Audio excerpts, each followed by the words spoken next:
बिस्मिल्लाहिर्रहमानिर्रहीम अस्सलाम वालेकुम। आज फूड किचन में हम बनाने जा रहे हैं कंडेंस मिल्क। कंडेंस बनाने के लिए हमने लिया यहाँ पर तकरीबन 3 कप दूध ले लिया और इसको हमने बॉईल करने के लिए रख दिया है। इसको अच्छे तरीके से बॉईल करेंगे, इतना पकाएंगे इसको। इसके अंदर हाफ कप हम डाल देंगे चीनी। आप अगर चाहें तो ज़्यादा डाल सकते हैं, मैंने यहाँ पे आधा कप ही चीनी का यूज़ किया है। इसको हम इतना पकाएंगे कि क्वांटिटी में ये हाफ रह जाए, ठीक है। इसको इतना ही पकाना है, आपने हिला हिला के थोड़ा थोड़ा सा हिलाते चले जाना है। कंडेंस मिल्क बहुत सी चीज़ों में इस्तेमाल होता है। आप इसको किसी भी डिज़र्ट में इस्तेमाल कर सकते हैं, आइसक्रीम में इस्तेमाल कर सकते हैं। इसको आप ऐसे ही खा सकते हैं जैसे आप बाज़ार से कोमाइल वगैरह लेते हैं ना, इसी तरीके से कंडेंस मिल्क है। बाज़ार से बहुत ज़्यादा महंगा पड़ता है, घर में हम इसे थोड़ी सी कॉस्ट के अंदर बहुत ज़्यादा कंडेंस मिल्क को बना के तैयार कर सकते हैं, ठीक है। रेसिपी को एंड तक देखिएगा, छोटी सी रेसिपी है, इसको बिल्कुल भी स्किप ना कीजिएगा, क्योंकि इसके अंदर हमें आपको ऐसी बात बताऊंगी जो किसी और ने आपको आज तक नहीं बताई होगी, इसकी थिकनेस के हवाले से। तो मैं आपको बताती हूँ, इसको साथ साथ चलाते चले जाना है। और इसके अंदर आप अगर चाहें तो कोई फ्लेवर ऐड कर सकते हैं, लेकिन मैंने यहाँ पे कोई फ्लेवर ऐड नहीं किया है। अगर आप चाहें तो यहाँ पे वनीला या इलायची या जो होते हैं बादाम का जो एसेंस वगैरह होता है, इसको भी आप इस्तेमाल कर सकते हैं मुख्तलिफ तरीक़ों से। फिर आप इसको चाहे आप किसी फ्रूट चाट में डालें, चाहे आप इसको इसी तरीके से खाएं, बहुत ज़बरदस्त लगता है। बच्चे अक्सर इसको चम्मच से खा लेते हैं, मेरे बच्चे तो इसको ठंडा करके स्पून के साथ ही खाना बहुत पसंद करते हैं। मज़ेदार सी रेसिपी है, छोटी सी रेसिपी है, ज़रूर देखिएगा, पूरी देखिएगा। अगर रेसिपी पसंद आए तो लाइक कीजिएगा, शेयर कीजिएगा और सब्सक्राइब कीजिएगा मेरे चैनल को। कंडेंस मिल्क बनाने के लिए कितनी भी दूध आप लेंगे उसको आपने पका पका के इतना ही कर देना है कि जितनी उसकी हाफ मिकदार हो जाए, ठीक है। क्योंकि मैंने यहाँ पे हाफ कप चीनी का डाला है, क्योंकि मैंने इसको बिल्कुल 1 कप के बराबर तकरीबन या 1.5 कप के बराबर कर लेना है। तो आप अगर इसको ज़्यादा बनाना चाहते हैं तो आप शुगर अपने हिसाब से इसी हिसाब से बढ़ा लीजिएगा। 3 कप में हाफ कप शुगर डाली है मैंने, ठीक है। इसको पकाएंगे हम, हिला हिला के इसको पकाना है आपने। बिल्कुल भी इसको थोड़ा सा भी अगर छोड़ देंगे तो ये हो सकता है कि नीचे लग जाए।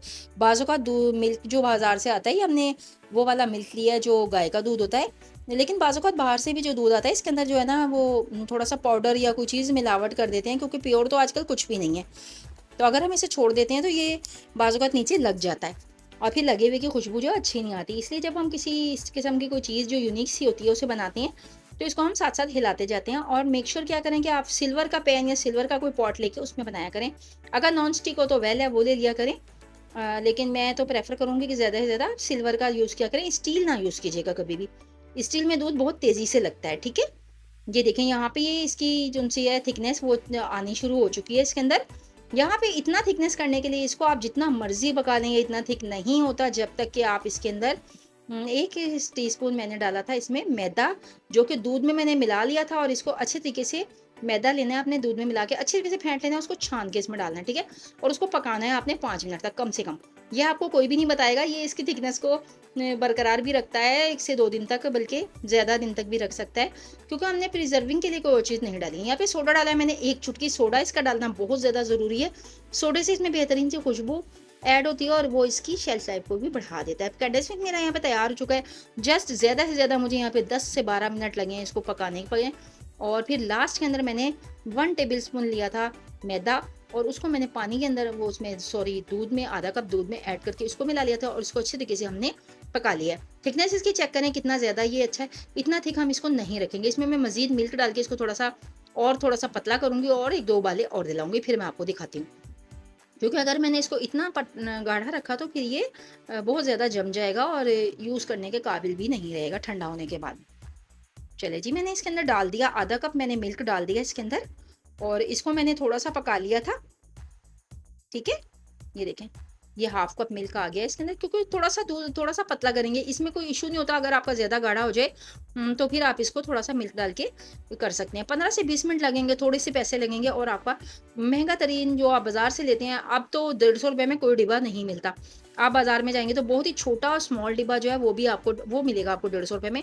जितना हमने बनाया है बड़ा वाला बाउल मेरा भर जाएगा, 1 प्याला। तो इतना आपको अगर आप ख़रीदेंगे तो यकीनन आपको ये 300 रुपये तक का पड़ जाएगा, जबकि घर में हमने ओनली 3 कप ऑफ मिल्क में इसको तैयार कर लिया है। तो इसके अंदर आप अगर चाहें तो इसको आप ड्राई मिल्क से भी बना सकते हैं। देखिए कलर इसका चेंज हो चुका है, बहुत ही प्यारा सा कलर आ गया पक पक के इसके अंदर, ठीक है।